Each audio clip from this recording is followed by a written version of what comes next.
All men are created equal, that they are endowed by their Creator with certain unalienable rights. Life, liberty, and the pursuit of If liberty means anything at all, it means the right to tell people what they do not want to hear.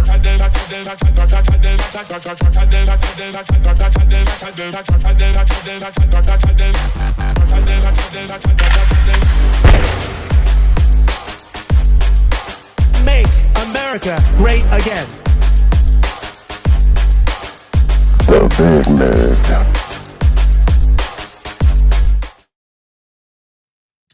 Well, good morning and welcome back to the Big Mig Show. Of course, I'm your host, Lance Migliaccio, with my co-host, George Ballantine.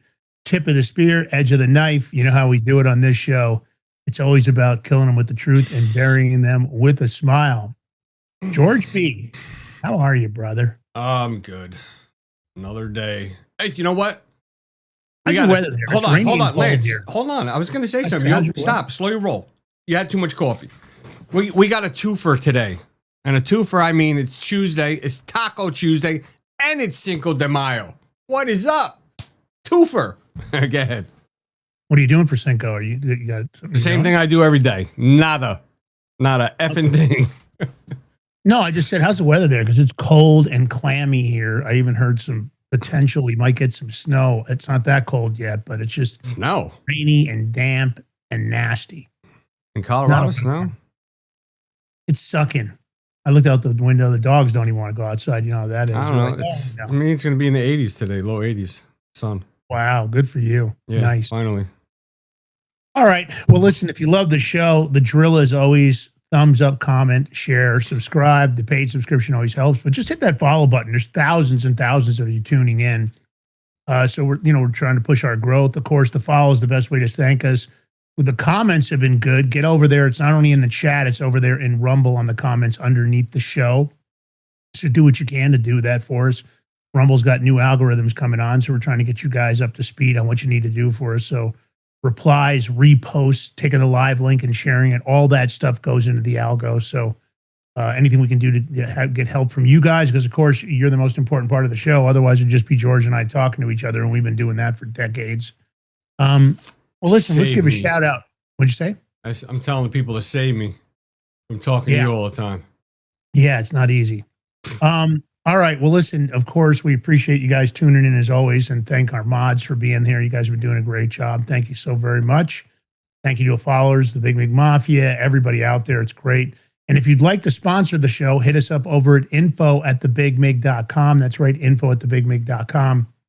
Let's jump in, of course.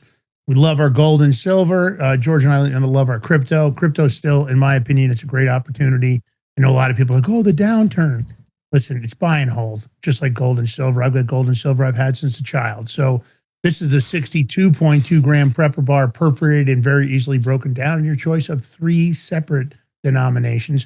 Of course, it fits a multitude of needs. The primary one I use it for is diversification, but it's great for asset protection from inflation, economic turmoil, or in the case of the prepper bar, it's extremely unique utility for barter and trade, because as you can see the denominations, the little lines there. Those are just pieces you can snap off. And of course, it's unique utility for barter and trade. The prepper bar is a perfect gift for everybody out there. It's not just preppers. Anybody that wants a backup plan just in case and wants some peace of mind. Precious metals, the answer. These are exclusively mined and minted in the great US of A. They're always selling out fast. They've got them in stock. They just got a full stock of gold and silver, so they're all booked up.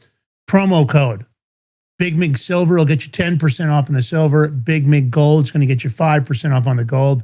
These prepper bars are slim enough to fit in your wallet, gun safe, safety deposit box, underwear drawer, sock drawer, you name it.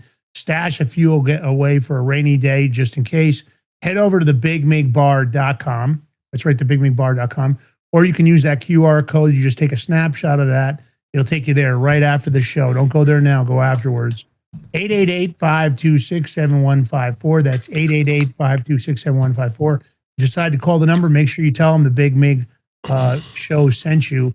That's right. Now don't forget your promo codes. Big Mig Silver, 10% off on the silver. Big Mig Gold, 5% off on the gold.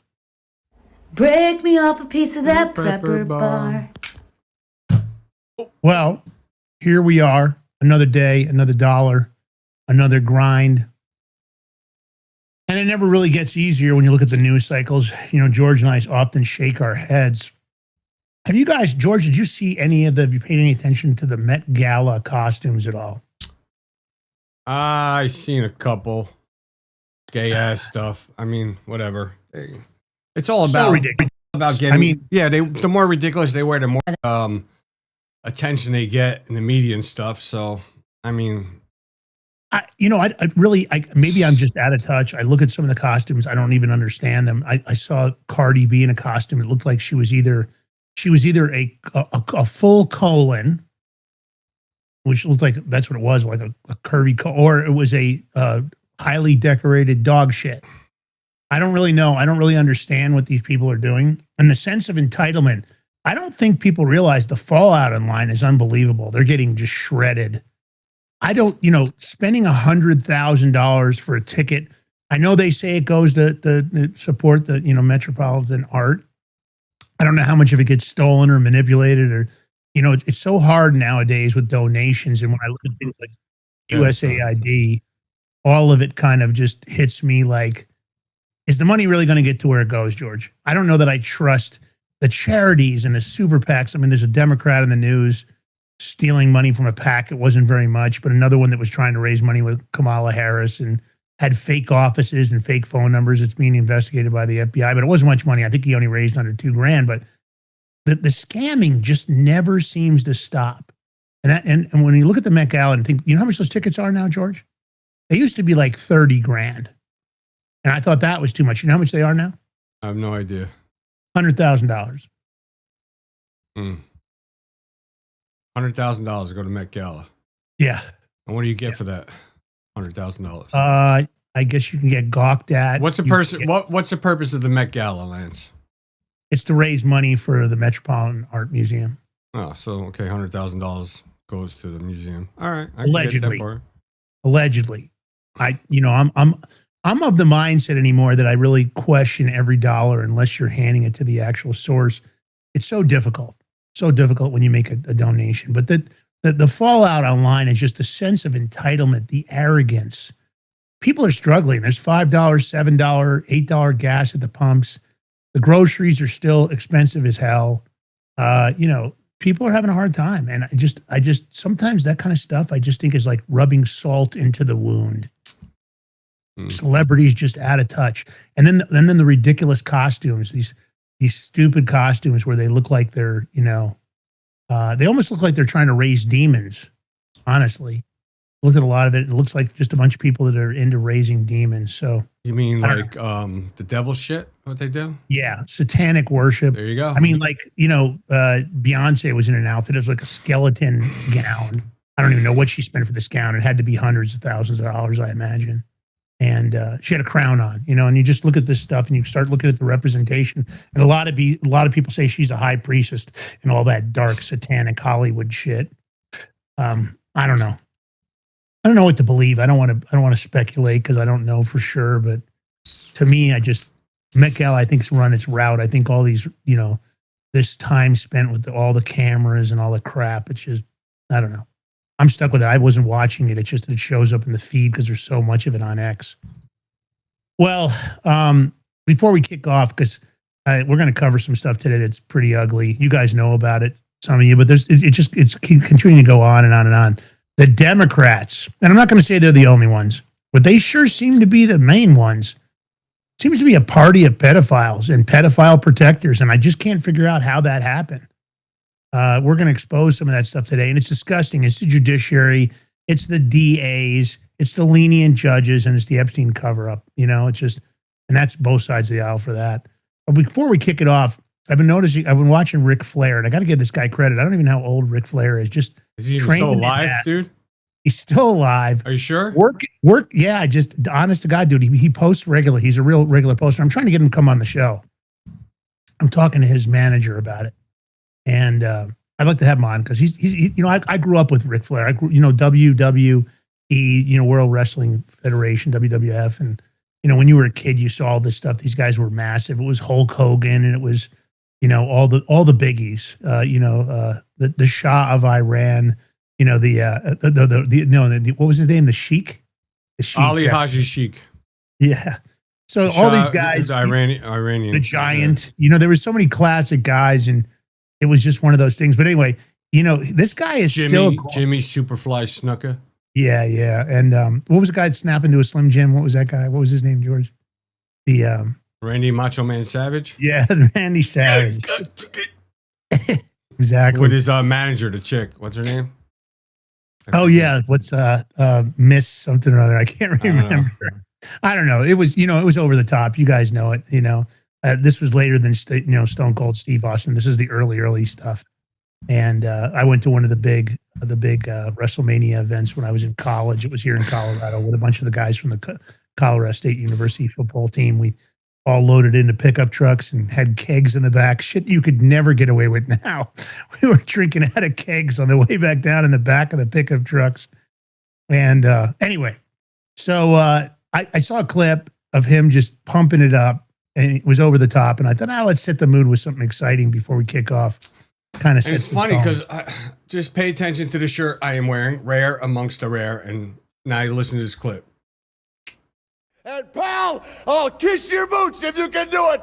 But to be the man, you gotta beat the man. And I'm saying, woo, right here in Nashville, Tennessee, pal, I'm the man.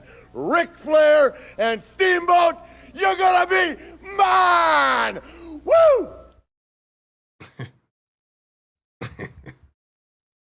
He's a little nutty. I tell you though, WWE wrestlers, they must have taken some acting classes. They had to, because all of them, when they come out with their spiels and this and that, sound like they're pretty good at it. Lance, you're muted. Lance, you're talking, but you're muted. Mute yourself in Zoom. Yeah, I did that. No, I know you did. I had to blow my nose. Yeah. It's pretty crazy stuff. You got to give them credit though. They built a $billion empire doing what they do. All right. Democrats, the party of pedophiles and pedophile protectors. And look, this is my big concern. I think America's children are under attack, and the very people that have sworn to protect them. And this goes for Democrats and Republicans, but let's talk about the Democrat prosecutors, the judges, all the alleged elite power brokers in Congress. And they just keep seeming to keep these people get caught. They make a big deal of catching them. And then they hand out these get out of jail free cards to the monsters who are preying on our children. Parents are fighting tooth and nail to keep their kids safe. And the left's progressive justice system is busy coddling child predators. They want to even change the name. The word pedophile and pedophile protector it isn't acceptable, right? They want to call them, what is that, George, they always use now? Drawing a blank here for a minute. Minor attracted people, MAPS. Minor attracted persons. And, as parents, everything you're trying to do, you're trying to protect them, but you got to worry about what they're doing on TikTok, and you got to worry about Instagram, and you got to worry about, the promotion of OnlyFans, right? Because of these massive amounts of money people are making online on OnlyFans. Only the top percentage, but they're showing these multi-million-dollar lifestyles, and that and then just keep they're promoting this stuff to your kids because they want to corrupt them. And the stuff they're giving them, they're getting these slaps on the wrist, they're getting these ridiculously good plea deals, they're erasing charges. The backroom deals are shielding the powerful. We've seen it with the Epstein files. Still no freaking arrests. I mean, I don't understand why they think it's okay. And it's not an isolated incompetence. We always want to say, it's the government. They just, they're not organized. No, it's not. I mean, look, we're $40 trillion in debt. They have plenty of money to get organized. This is a disgrace. And I just don't think we can allow this to happen. And for you guys in the audience, you should be going into feeds. There are judges, and the receipts are here, and they're sickening. There's a judge. This is the first example I'm going to use. I caught this online, and this is what started to piss me off. This Judge Deidre Jefferson's. So she gives a predator was caught with nearly 1,900 images and videos of children being sexually abused. This guy was facing up to 60 years in prison. So instead, this judge gives him 1 day, 24 hours behind bars. And the images were horrendous. We're talking about abuse of toddlers and children. And this is like a soft on crime outcome, which shows the broader Democrat-influenced judicial leniency patterns. I mean, this is happening in the blue-leaning legal circles. George Soros loves this stuff. This is what he loves to fund. And you tell me that a 24-hour sentence when somebody is looking at it up to 60 years in prison, does that send a message to not do this, or does that just send a message, oh, it's okay, we understand, you're a minor attracted person and we're going to protect you? This is the kind of judge that should be kicked the fuck out. This woman shouldn't make another day in the judiciary. But this is the problem with judges. There's really no oversight, state or federal judges. They just kind of make their own calls. They're not really responsible for making bad calls. You know something? So, I gotta stop you for a second, because I'm looking at the context of this, and it's saying part of the plea deal, right? Mm-hmm. So the prosecutor just needs to be held responsible just as much as the judge, because he made some kind of plea deal with the defense. You know, judges most of the time, 99% of the time, they'll go along with what the prosecutor plea deals. They don't like to go against it. However, cases like this, a judge should go against the plea deal and give him the hammer. 100%. You just nailed it, because the judge is the final oversight, right? Right. If the plea deal is so you tell me, George, you know a little bit about this.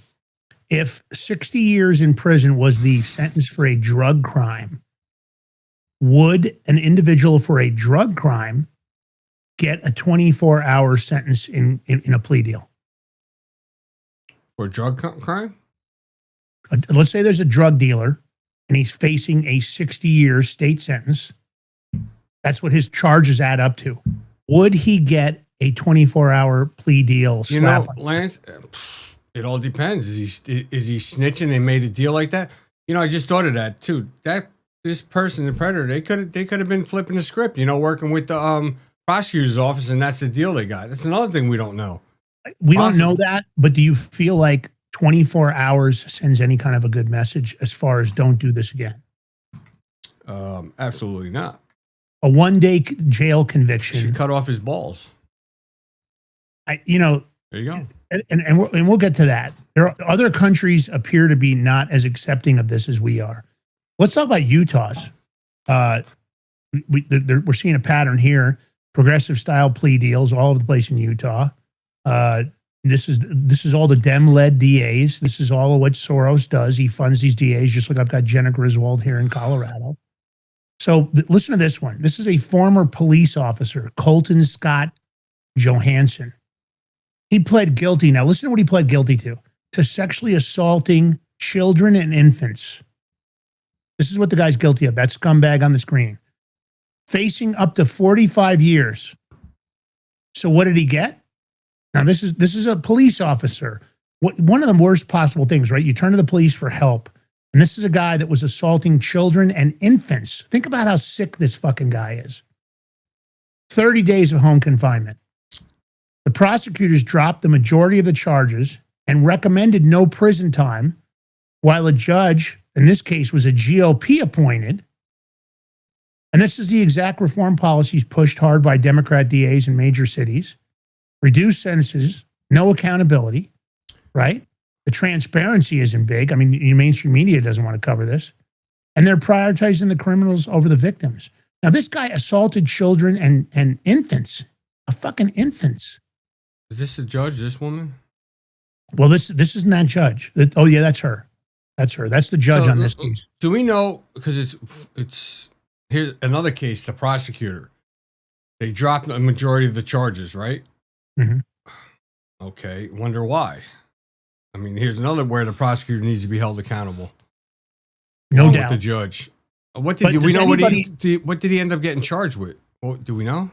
I don't know what his final charges were. I didn't research beyond the scope of this.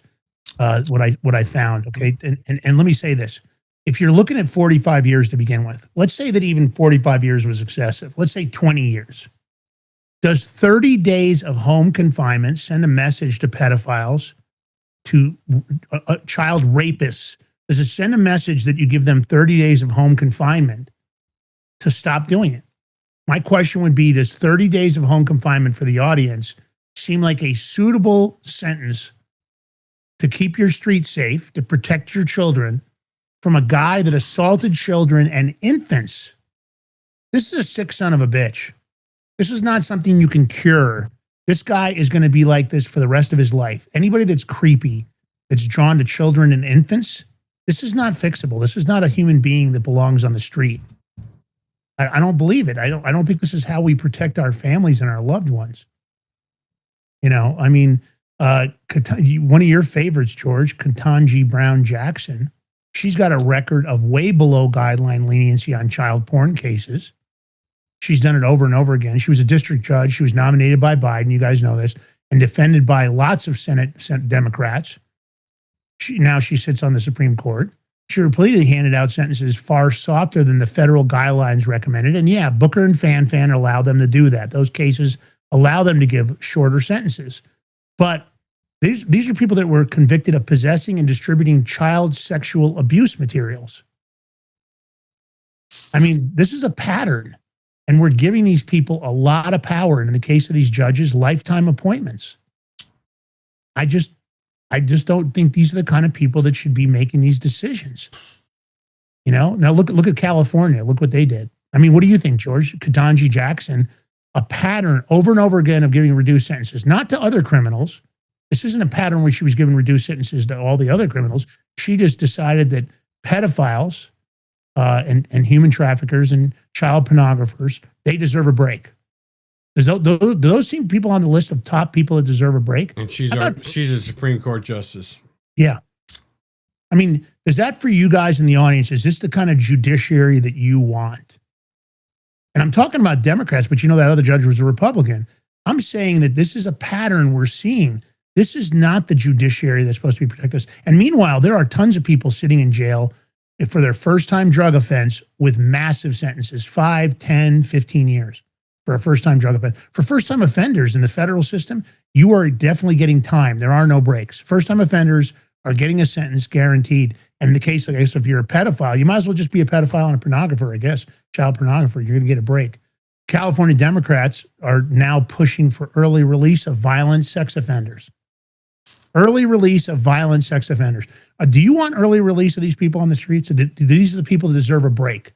Of everybody sitting in prison right now, if you're going to make a decision that you have to release early 30% of the population, are violent sex offenders on your list? They're not on my list. They're going to be at the bottom of the food chain.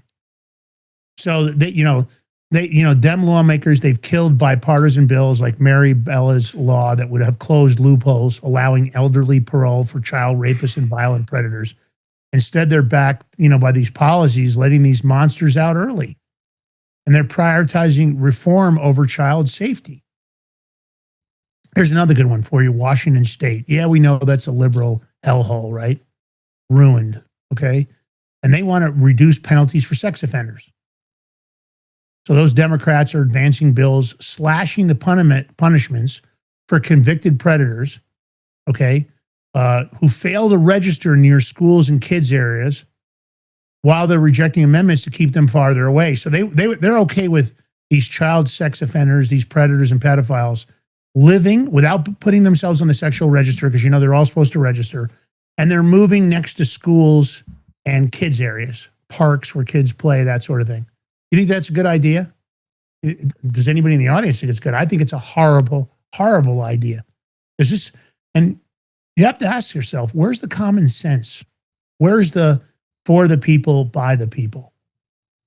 I mean, they also want to introduce measures to go easy on online child luring stings.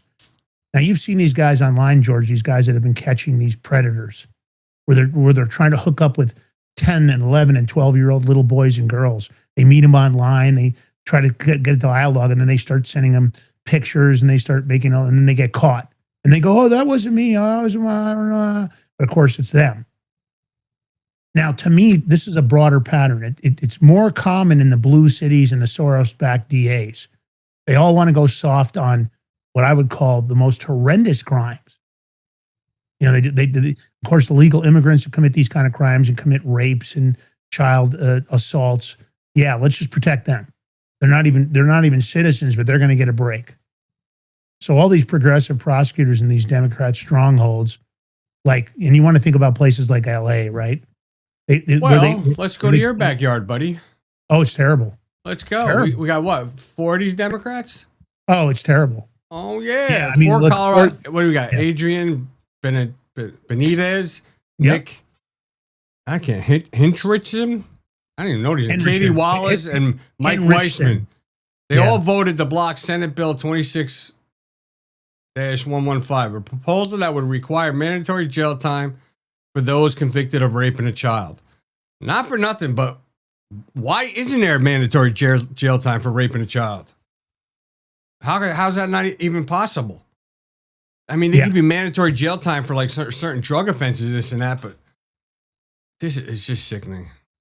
Sickening. You know what? And Colorado's a hellhole. We got Jenna Griswold. All these 4 people, right here, and let's look at Ketanji Jackson Brown.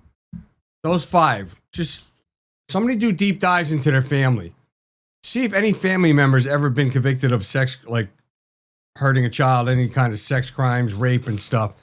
And maybe that's why they're voting this way. Because it would seem plausible, because I think it's very plausible. I wonder if it happened to one of their children. God forbid. I wish no ill will on any child, but I'm just saying hypothetical. If it happened to one of their children, they would freaking, oh my God, they would cry for the book on that. Let's take it a step further. Let's say somebody raped the 4 of them. Let's say that all of a sudden somebody said, okay, well, let's see how you feel about it. Did you look at them? Kind of doubtful. Yeah, it would be a hard ride. But let's say we could get an illegal immigrant to rape them. Let's just say theoretically we set it up. This is a hypothetical, of course. I'm not suggesting anybody should do this. I'm not suggesting violence. But if any one of those 4 were raped, would they be screaming at the top of the rafters for the person to get mandatory, jail time? How would they feel about that? These are 4 people that were elected to protect the people of Colorado. And we're talking about this in every state, but these 4 Coloradoans here, smiling away in their little pictures here, their little political pictures, right? And they want to go lenient on, they don't want any mandatory jail time for people that are raping children. I'd love to go through their computers and see what's on their computers. I'd love to see what they're looking at. Wouldn't you love to get a little snapshot of their daily searches online, see what they're up to?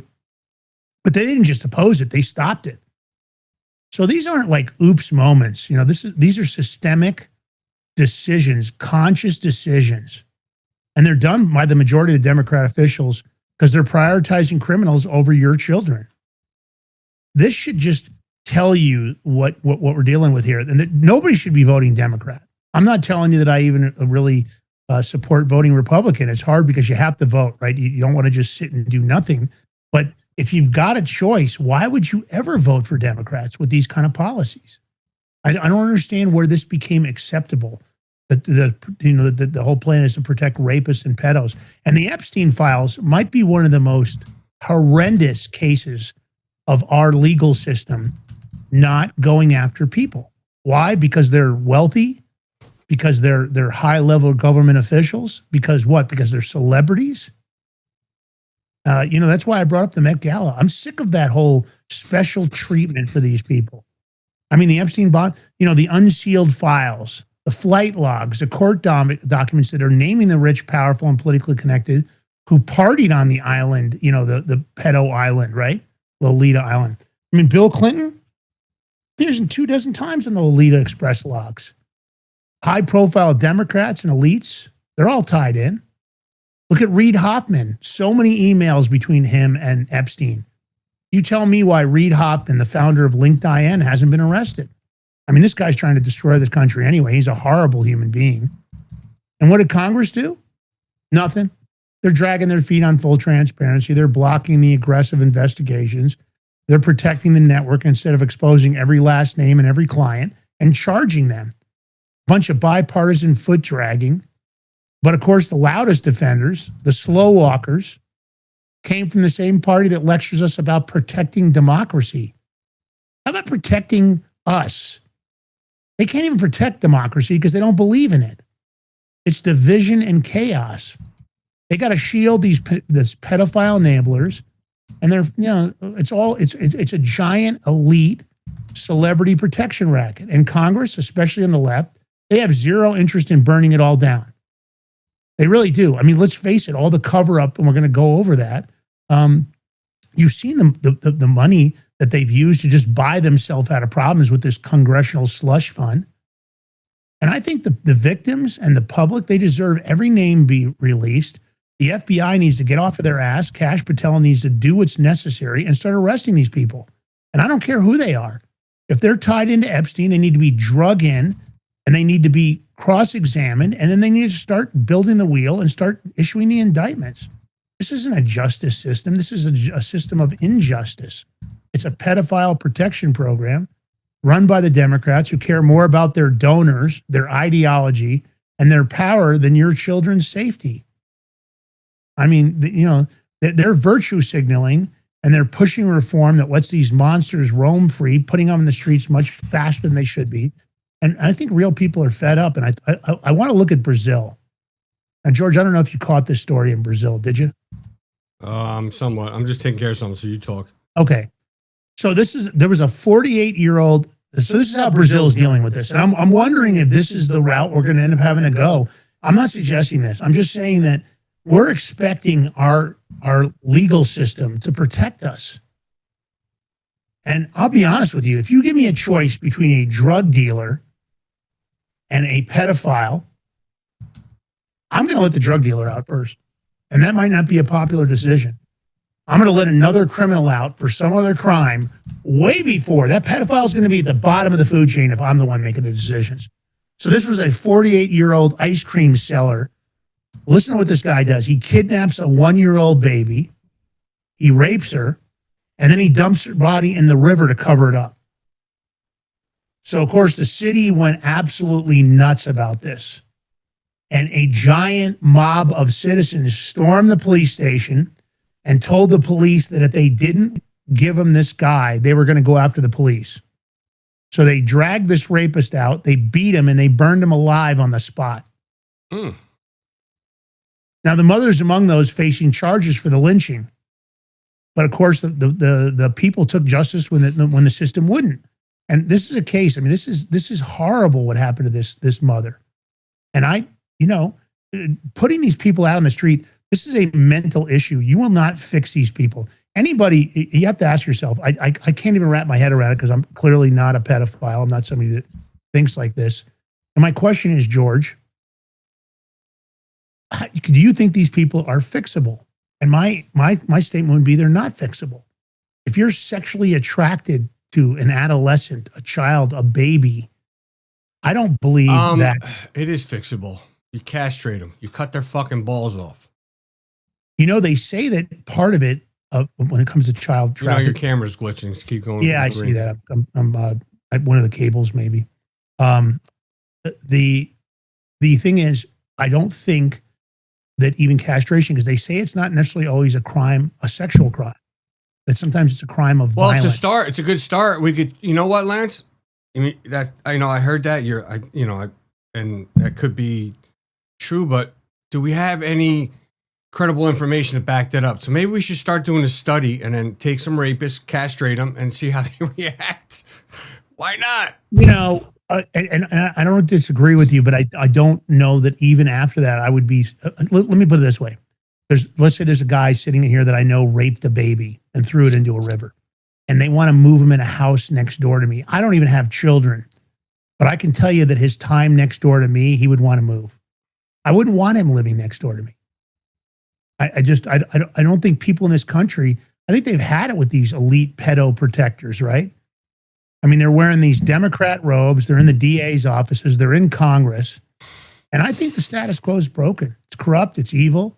And the system doesn't want to seem to protect our kids. In fact, they want to make it mainstream. They do it on TV. You see it on Netflix and Amazon. You see the adolescent, pubescent children. They try to dress up in sexy manners. They try to push this stuff. And they're allowing a lot of grooming on TikTok. We had high hopes for this new American ownership on TikTok. And I don't think a freaking thing has changed. I think it's the same cesspool of shit it's been all along. you know? And I don't think it stops. Now, listen, a Phoenix family is just suing the city for security failures, after a pedophile, criminal, illegal alien from Liberia broke into their 10-year-old daughter's elementary school and raped her. So here we got an illegal immigrant, breaks into a school and rapes a 10-year-old. And of course, this occurred while ICE was battling Democrat mobs instead of deporting these pedophiles. Now, you tell me, let me put it this way. George, this is your daughter. She just got raped. She's 10 years old. And they don't want, they're softballing this guy. I have to be honest with you. If somebody raped my child and the Democrats put him back on the street, that person would disappear. They would disappear. I wouldn't let it stand if there was no accountability. If somebody raped a toddler or my child and I knew they gave him 30 days of home detention, when that guy got out of home detention, I would hunt him down. He wouldn't know it. I would go total black ops clandestine, and that guy would just disappear. And I can tell you that it wouldn't be a quick end. He would probably end up somewhere for a couple of days as I took my pound of flesh. The Bible says an eye for an eye. In this case, I don't disagree with that. Maybe they should ask the parents, what do you think should happen to this individual? Should we give him early release? Should we give him a 24-hour sentence? Should we give him 30 days of home confinement? As a parent, what would you like to see happen? Maybe the parents need to be more involved in decisions than the DAs and the judges, because they're not doing their job. Let's play this clip. Tonight, a Phoenix family says they plan to sue the city of Phoenix, Maricopa County, the Washington Elementary School District, and several employees after a 10-year-old girl was sexually assaulted at Orangewood Elementary last November. The claim says convicted sex offender Abel Gabla not only got onto campus, but was able to reach an unlocked classroom and assault the child. The family is demanding $40 million, saying the attack was preventable and that probation officials and school staff failed to stop the suspect, who they say had a long history of violations and dangerous behavior. So it's interesting, Maricopa County. Yeah, they don't want to get rid of them because they need that votes. They want those people to vote. The Democrats do. So it's sad. Look, a girl just got hurt. I mean, that shouldn't fucking happen. It's just... you can leave messages with the clerks of the court, with these judges. You can leave messages for the congressional members. You can post online. If you guys feel like I do, you ought to let them know. You ought to really tell them what you really think. Find these judges, find the DAs, find the rest of them. Leave them messages, or tell them personally if they answer the phone, tell them what you think. And that's your right to do that. And then tell your congressional members that you're sick of their bullshit. And for people that are still voting Democrat, look, I'm not telling you the voting choices are great. They're not. They're not good. But it is what it is. And if you just sit there quietly, this stuff's going to get worse and worse and worse, because I feel like they're grooming us. They're trying to make it more acceptable. All right, George, I don't know what to think. Is the ceasefire over? Apparently not. As of this morning, it is not. I mean, it should be, because they violated the ceasefire. They fired missiles at Iran. I mean, UAE, and their Fujairah oil zone was caught on fire. So, okay, what are we waiting for? Giving them more time? I mean, right then and there, they should have obliterated Iran. Enough's enough playing games with them. Just fucking drop the heat on them. Let's finish this shit. Let's get it over with so we can move on. Enough's enough. You got enough boats. You got enough planes. You got enough ammo. Guys there. Just get it done. Got enough troops. Seize Carg Island because it's almost full. We'll take all the oil, drain it out, use it to pay for this military operation, and then let it keep filling up, and we'll keep taking oil. Give a little bit to Iran and let them rebuild. Enough's enough. Yeah, hit the power plant, shut down the mining, the Bitcoin mining. Hold on, because you can't allow them, countries like this, even if you free them and stuff, but you can't allow them to have that much money to the government, because they can do it again. So, yeah, they're just going to rearm. Every time during the ceasefire, I'm sure they've been doing whatever they can to sneak in new weapons. Now, the UAE, they seem to have suffered here. The Fujairah oil zone is on fire. And why, it seems like the UAE has full and legitimate right to respond to these attacks. I don't know why they haven't. I would think they should. I kind of looked up. They have the ability to do so. Sure, they rely on the U.S. for protection. But I think the ceasefire is broken in the Middle East. And why the administration came out to say, no, the ceasefire is still in place. I don't see this being, let's put it this way. How come the U.S. isn't retaliating? I mean, the Iran just did it. Why don't they say, okay, well, the ceasefire's in place, but we're going to blow the shit out of Cargill and you're done? No, they didn't do it. Now, this is the first time that the Iran attacked a Gulf state since the ceasefire was announced nearly a month ago, but still, I mean, IRGC, the U.S. admirals have already identified that they're targeting commercial and U.S. military ship with cruise missiles. That doesn't sound like a ceasefire to me. I don't know what the fuck the administration is doing. This is ridiculous. I mean, I don't know what Donald Trump is thinking. I don't know if he's bowing down to the pressure.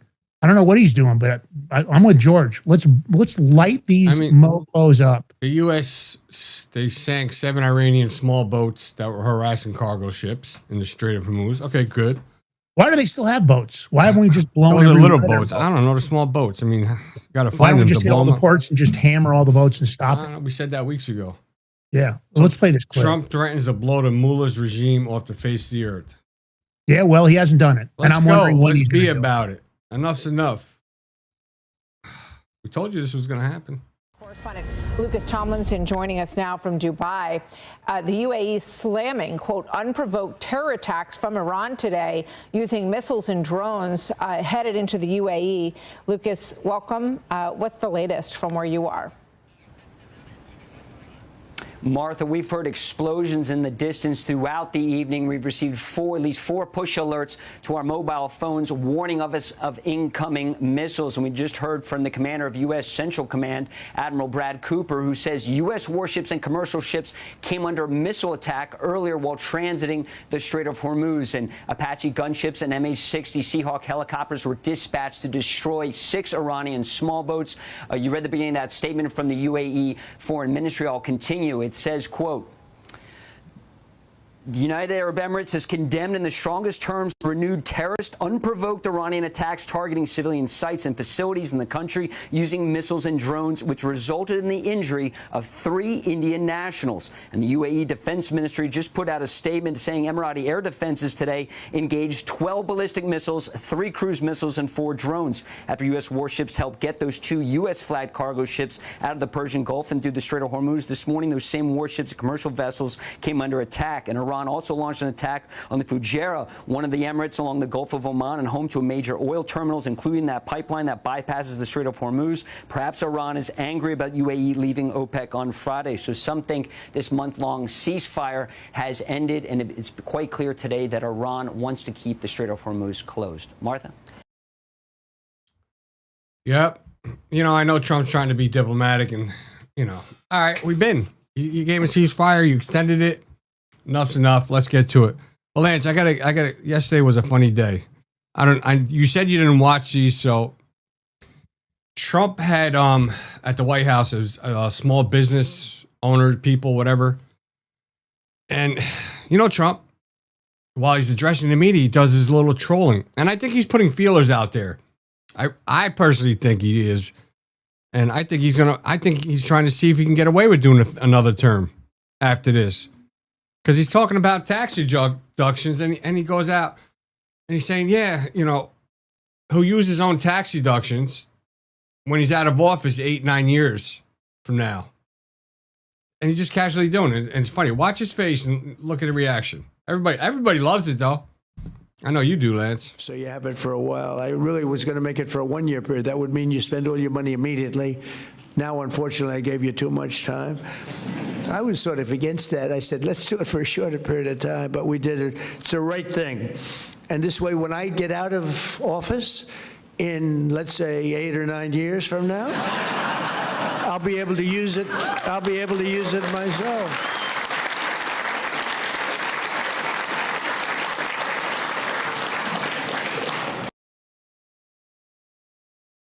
What do you think, Lance? 4 more years? 4 more years. You're muted again, Lance. Dude, I think Lance, what? Yeah, let me say this. I agree with this in some ways. If we're going to see the transparency, accountability, and consequences, I'd be okay with him going into full martial law before the next presidential election, assuming that we're going to clean things up. I'm still waiting for the swamp to be drained. So yeah, I love when he trolls. I love his sense of humor. I'm a New Yorker, so I love the way he does things. But I'm not going to just blindly say hell yeah. What I'm going to say is hell yeah if. That's what I'm going to say. But I got to say something. This guy does have a crazy amount of energy.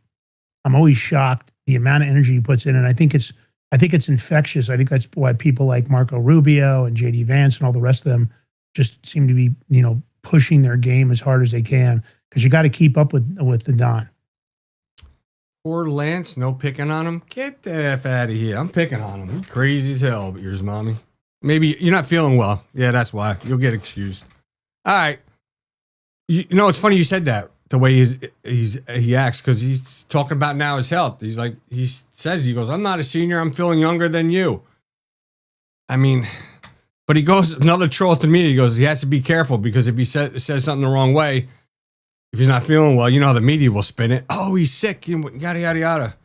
I'll play this one too, because I love it. Go home. Sir, you're making another speech, and this one's in front of the richest people in the world. I went from an unbelievable group of seniors. Now, of course, I'm not a senior. I'm far younger than a senior. It's true. I feel the same as I felt 50 years ago. I don't know. There'll be a period of time when I don't tell you that. There'll be, because I'm honest, I'll say, it's not looking good. I have to be careful. If I said, as an example, I'm not feeling well, they put on, Donald Trump is not feeling well, because they won't know that I'm using that as just a reference point, and they'll say, listen to this. And I'll say, I'm not feeling well. Well, someday I might say that to you, and you'll be the first to know. Actually, I won't have to say it, because you'll be able to see it, just like you did in the last administration. And he's right. Joe Biden was a mess. He had dementia and Alzheimer's. He's you can see it even now how awful he is when he has any interaction. The guy's lost. Never should have happened. Congress should have done something about it. But that's the problem when you have a uniparty destructive entity like the congressional members we have. There's so few good ones anymore. But look, at least he's honest, and I'll give him that. And he is a funny guy. There's no doubt about it. This last thing is this next clip. He's right over the target. He's right. This is what they did to cheat on the numbers. Hey, hold on. Here we go. So we had to cut the jobs because we were way bloated with federal jobs. And, I could, with one swipe of the pen, I could say, let's have no employment, and I'll hire 1 million people or 2 million people. I say, we just hired 1 million people, and we have absolutely no employment. And that's what they would do. They'd have bad numbers coming up, so they'd hire a couple of 100,000 people, and the numbers would look okay.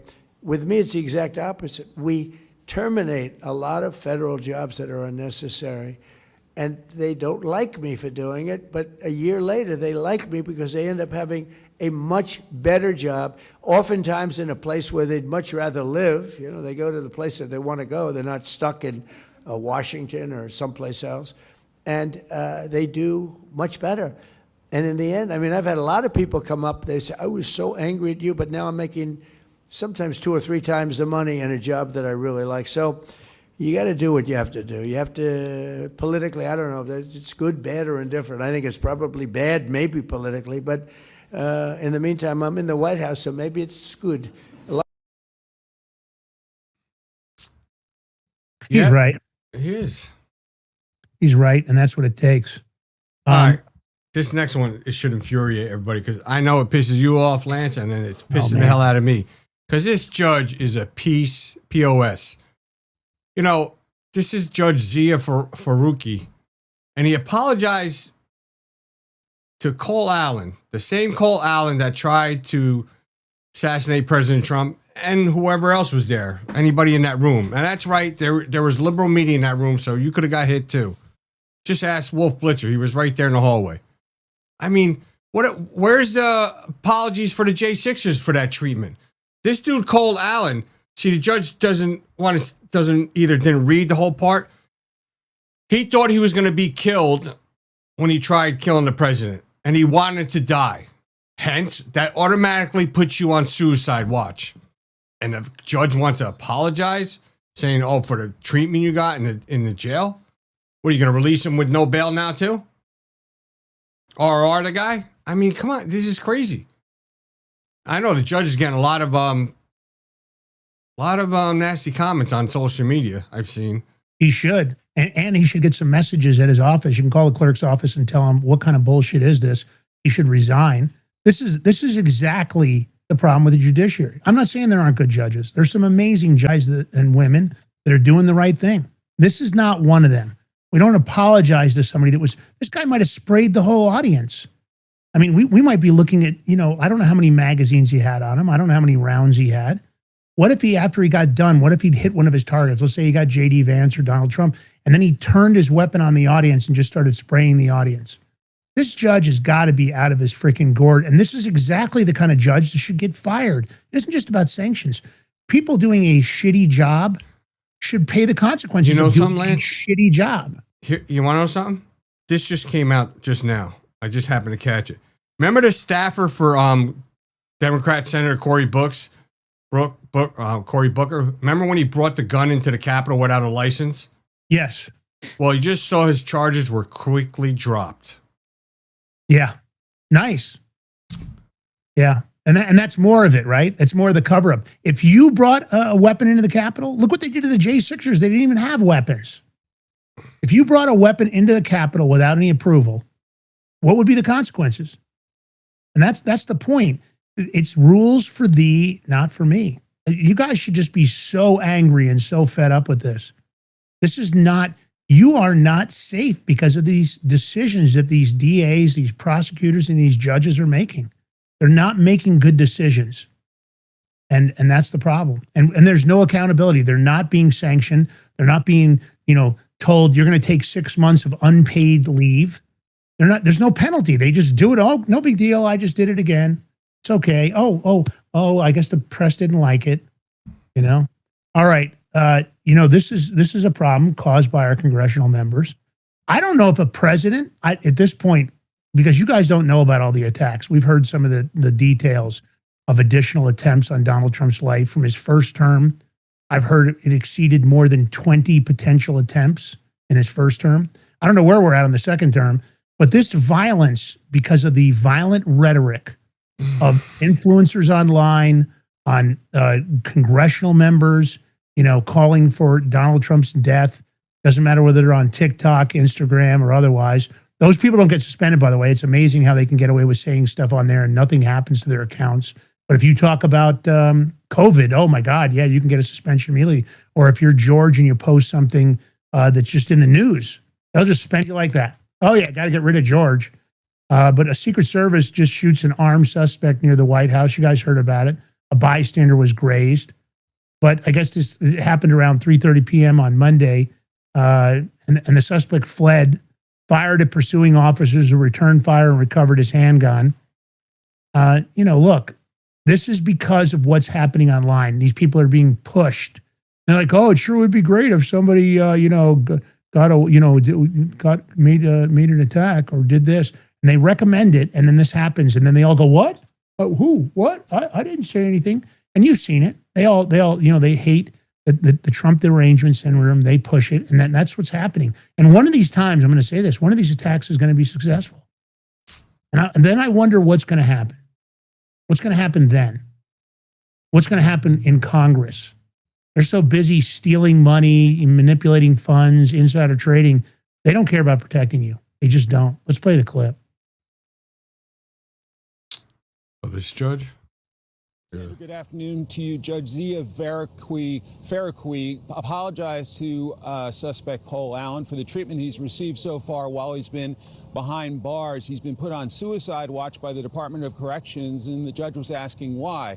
An attorney for the government said that he was put on suicide watch because he told FBI agents the night of the White House Correspondents' Dinner attack that he didn't expect to survive, and his language suggested that he really was not expecting to survive his trip to Washington, D.C., and the ultimate incident where he allegedly showed up with a weapon to try and assassinate President Trump. He's been charged with that crime, but the judge very concerned about his constitutional rights, saying the defendant has requested a Bible, has requested meetings with his legal team, and that has not been allowed. He's been put in restrictive 24-hour lockup with no windows in a padded room without an opportunity to get out for recreation. And so the judge making it clear to the Department of Corrections that he wants answers by tomorrow morning about exactly what the housing determination will be made for the suspect in this case, out of grave concern about his constitutional rights, and that apology issued near the end of the hearing. And so quite a moment just moments ago in federal court. Bottom line, the Department of Corrections said they wanted to make sure that he survived, that this is a high-profile case, and all involved acknowledged it is a high-profile case. But again, the judge concerned about the treatment he's gotten since he was arrested after the White House Correspondents' Dinner shooting incident. Sandra, back to you. A lot of people might be shocked by that. The judge apologized to this guy who's a killer, who, if he had gotten another couple yards. We never played that clip. Sorry. All right, we'll play the Secret Service one. Lance's fault. Approximately 3:30 this afternoon, our plainclothes officers and agents that consistently patrol the outer perimeter of the White House complex identified a suspicious individual that appeared to have a firearm. They called in support from our marked uniformed Secret Service police to make contact with that individual. Upon making contact, that individual fled briefly on foot, withdrew a firearm, and fired in the direction of our agents and officers. They returned fire and engaged. That individual was hit. He's since been transported to the hospital. I have no comments on his condition. I can tell you that at least one, we believe only one bystander was hit by the suspect. That individual, it's a juvenile, did not sustain any life-threatening injuries, but he's also receiving treatment at the hospital. Another attempt. Could be. Or, yeah. I mean, how many more? Keep with the rhetoric, Democrats. Keep with the rhetoric. So, they're trying. You know what, Lance? Democrats are trying anything because they're in such full panic mode right now because they're watching all their tactics slowly be taken away from them, especially with the gerrymandering, the race-based districts. They're like in such panic mode. I don't think they know what to do. They really don't, because like if you take away those advantages that they've always had, granted, still could cheat, but we're working on that hopefully somehow. I mean, what are they going to do? Are they actually going to have to really start working for the American people and start telling the truth to win their votes? I will tell you this, that if the criminals in Congress, if tomorrow morning the FBI raided Congress and arrested a couple of hundred of these congressional members that have participated in all sorts of crimes for their crimes, I bet you the fear of God would come across all of them. I think a lot of stuff, they would go into shock mode. If all of a sudden Nancy Pelosi and her husband got snatched up for insider trading, as did many others on both sides of the aisle, that's the problem, right? It's kind of like what we talked about in the early story about the pedophiles. You slap on the wrist isn't enough. A warning's not enough. Drop charges. It just proliferates more behavior. If you can get away with something, listen, if I could get away with insider trading, I would focus on it 24/7, because insider trading would be a very valuable way to make guaranteed investments, right? Everybody would think, because I'm sure everybody in our audience would love the insider trade if it was legal. Now, would the benefit reduce? Would it disappear? Sure. If everybody was doing it, there would be a reduction in the value of it. So, but I'm saying that this is what happens. And it doesn't matter whether it's theft or even price fixing, agriculture, and you guys are Wait, hold on. Before you do that, I want to say something, because please. We're talking about judges and all, rules for thee, not for me, Democrats getting away with stuff. But here's another thing. So there's 1 week left to charge Fauci for lying to Congress about gain of function. Man. They got 1 week left. I don't think that's covered under the pardon thing for lying to Congress. So, I mean, what are they waiting for? Why don't they want to charge him? Charge him already. I mean, I agree. Another crazy thing. 100%. Who's got to do that? Todd Blanche? Yeah. I mean, Todd Blanche has already done more than the previous AG did in a year and a half or whatever she was in there for. But again, I'm not saying what he's delivered on everything. Again, government gangsters got the book. What are Cash and them doing? They said they were going to drain the swamp, and I don't see it. And I'm impatient at this point. They've had plenty of time. The charges are obvious. It's time to reverse some of those auto pen. And again, I know that's what Fauci is counting on, the auto pen pardon. I think that's unacceptable. And I don't think that should be allowed to stand. Let's talk about Agricultural Secretary Brooke. You guys are feeling it. You're feeling the pain at the grocery stores. You're feeling the pain when you check out meat. Beef is ridiculous. Everything's gone up. It doesn't matter whether it's pork, chicken. It's all more expensive. You're getting less. You're making tough decisions for your families, which I don't like. They're wasting billions of dollars still. I haven't seen any USAID arrests. And now we're finding out that foreign companies, which foreign ownership of our farmland and our food supply should be no go. No foreign company ownership. But here, now the Trump administration says they're going to be cracking down. Well, I don't know what cracking down means. Does that mean arrests?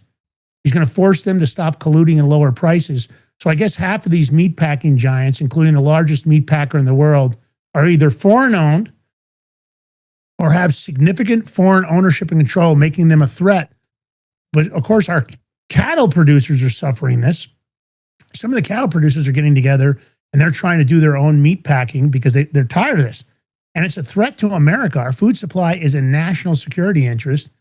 And it's becoming more and more clear that food security is national security. They recognize it, but I don't know if they're moving fast enough. So I guess is that a bunch of foreign ownership of these meat packers has been affiliated not just with corruption, but how about the cartels being involved in our meat packing? Now, they're doing it because they're using human trafficked slave labor, which is bad enough on its own. But what about the detriment to you guys at the registers? So I guess four firms control a market. Suppliers and food prices are being rocked because they're all colluding, and they know about these challenges. But let's play the clip. Is this enough? I don't know. Is it? The consolidation in U.S. meatpacking has led to just 4 meatpackers: JBS, a Brazilian-owned company, Cargill, Tyson Foods, and National Beef, another Brazilian company. Those 4 companies monopolize about 85% of the U.S. processing market today. But it hasn't always been that way. The rate of this 4-firm control has accelerated since the 1970s. According to USDA data, concentration for cattle slaughter of these 4 was only 25% in 1977 and jumped to 71% by 1992. As mentioned today, it is an astounding 85%. Notably, these 4 firms now own together more than 70 subsidiary companies today. They don't own them together, but in total, there are 70 subsidiary companies that are owned by these 4. This has led to a frightening landscape for cattle ranchers. Industry consolidation reduces options for our ranchers looking to sell their cattle. It weakens their negotiating power, and it risks reliance upon a single buyer. Today, the concentration of larger plants opens the door to tighter coordination by the Big 4 with producers, and perhaps the exertion of control over them as well, given they have limited options to sell their cattle. As ranchers face fewer options for selling their animals, the Big 4 grow stronger and stronger. These companies now have an unprecedented ability to wield market power and influence prices paid for cattle, definitely more so than if we had greater competition. On top of that, half of these meatpacking giants, including the largest meat packer in the world, are either foreign-owned or have significant foreign ownership and control, making them a threat not just to our cattle producers, but a threat to America itself. And as time has gone on, it becomes more and more clear that food security is truly national security. One Brazilian-owned company holds roughly a quarter of the market and has a documented history of international corruption and illicit activity. The brutal reality is that such foreign ownership of meat packers has been affiliated not just with corruption, but also cartels and, as recent as last week, slave labor, which is bad enough on its own, but it's also to the detriment of America's great independent ranchers and consumers. Further, when just 4 firms control a market, suppliers and food prices are rocked heavily when disruptions occur. The last few years have proven that the protein sector, especially, and therefore our food security, is especially at risk when global pandemics, animal disease outbreaks, and facility issues like fires, labor disputes, foodborne illnesses, and cybersecurity attacks occur. As an example, in 2019, a fire at a Tyson slaughter plant in Kansas resulted in a 27% drop in cattle traded on the market just that following week. And in 2021, a cyber attack on JBS plants in the U.S. caused ripple effects and delayed production. President Trump is acutely aware of these challenges, as evidenced by his Truth Social directive last November, directing the Department of Justice to investigate the Big Four meat packers for potential collusion and price manipulation. Ensuring these practices do not happen will protect both producers and consumers. When is the price of meat going to be going down? Mhm. When's the price of meat going to be going down? Antitrust, you know what I mean? Well, at the end of the day, AG Todd Blanche is on it, right? seems like it. I have to tell you that he seems to be moving more swiftly. He seems to be able to multitask, which is a big change. And I love the fact that I haven't seen him doing 5 million interviews. He's making a public statement here at a press event, but I don't see him ending up on 50 shows like Pam Blondie did. So that in itself, I can't imagine how much more time he has by not doing interviews every 15 seconds. Let's play the clip, George, because he's saying this is going to immediately affect the prices of proteins like chicken, pork, and turkey. He doesn't mention beef, which made me a little uneasy, but okay, we'll take a win when we can get a win. Let's go. I mean, she mentioned the beef. So, yeah. I mean, okay. As you all know, last November, the president tasked the department to investigate the costs and prices of beef. As a result, we prioritized investigating potential antitrust violations in U.S. cattle and beef markets. In the beef industry, the Big Four processors control over 85% of the beef processing market. 2 of the Big Four are primarily foreign-owned. Multiple plant closures across the country, the current market structure, and high concentration in the industry indicate anti-competitive activity. Since the president's executive order, the department has been actively investigating with a review of over 3 million documents. Hundreds of industry participants, including ranchers, cattlemen, producers, and processors, have been contacted and many interviewed as part of this ongoing investigation. More broadly, the department has also executed on the president's executive order to stop anti-competitive behavior in the broader food supply market. Later this week, we will be announcing an historic settlement that will directly affect the prices of proteins like chicken, pork, and turkey. This business model allows competitors to exchange competitively sensitive information on every aspect of the protein industry and has raised the prices on chicken, raised the prices on pork, and raised the prices on turkey.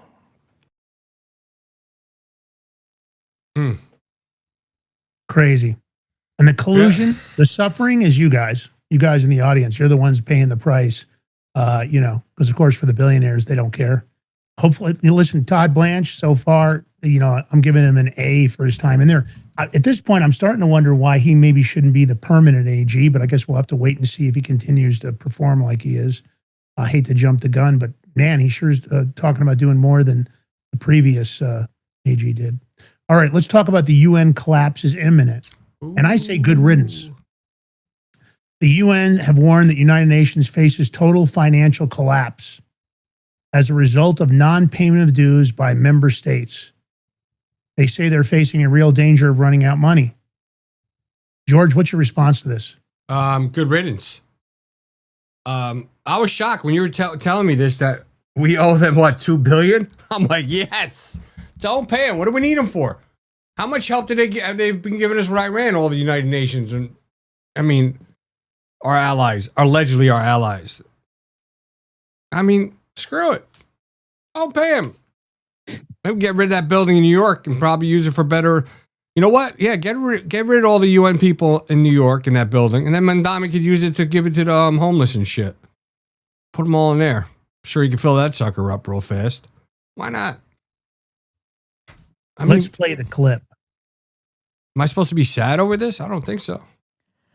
The Secretary General has, as you know, repeatedly made clear the problem both of non-payment of Jews by member states and the related problem of the UN being forced to repay member states for budget expenses that it does not budget money that it does not spend, so those two factors have put us on an unsustainable trajectory. Although more than 150 member states paid their dues last year, we ended 2025 with a record $1.56 billion in outstanding dues, which is more than double that of the previous year. So unless either the payments come in or we're not compelled to spend, to return the monies that we are not able to spend because we didn't receive the budget, unless one of those two things happen, we face a real danger of running out of money. Oh, poor baby. Yeah. I'm not going to lose any sleep over that. UN. Yeah, I'm done with the UN. They can move it wherever they want. Maybe move it to Europe. They can put it in the same building as NATO. Both of those seem to be something that I think we're wasting our money on. It is what it is. All right. Well, listen, if you love the show, the drill is, as always, thumbs up. And on your way out, go over to Rumble, leave a comment under the show. If you love the show, if you'd like to see us cover some topics we didn't cover, do some interviews we haven't done, let us know. We're always looking for support from you guys. Of course, take the short form, the long form, repost. Hit the follow button. Go over and give G. Ballantine a follow. If you're not following him on X, you should be. He does a lot of great posting. Follow The Big Ming Show and join our community on that account on X. Also follow Lance Miliaccio. Repost our content. Do what you can to help us grow the show. We're trying to get the truth out. We need your help to do it. And as always, Rumble Rant tips and paid subscriptions are always greatly appreciated. That $5 subscription a month, it's a big deal to us. It adds up. It's a way to cover our overhead. We're always looking to grow the show. And if you'd like to sponsor the show, hit us up directly at info@thebigmig.com. We're always looking for like-minded sponsors. We're getting thousands of views on this show and our Crypto Power Hour show. And of course, we've got 3 to 9 million listeners on our nationally syndicated radio show. So reach out. George, last words of wisdom on the way out the door, buddy. Have a fun today with Cinco de Mayo on Taco Tuesday. Be responsible. Be safe. If you're going to be drinking, don't be driving. Just take an Uber or call somebody. It's not worth it. Peace. I might have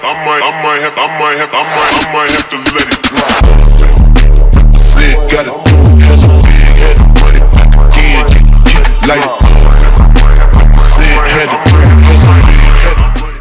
Are you ready to stand up for your community and support your local sheriff?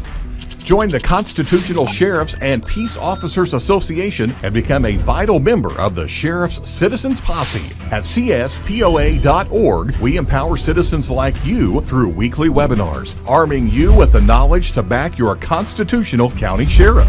Together, we can uphold our Constitution and ensure liberty and justice for all. Your community needs you now more than ever. Visit CSPOA.org and join the Sheriff's Citizens Posse today. Make a difference. Stand for freedom. That's CSPOA.org. Your country, your fight, your future. What if you could predict your financial future? And what if you could trade on it?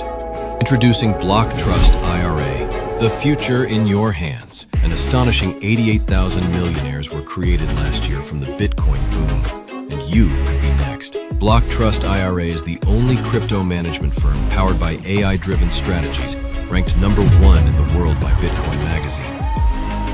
The Block Trust IRA platform is built for everyone, from first-time buyers to seasoned investors.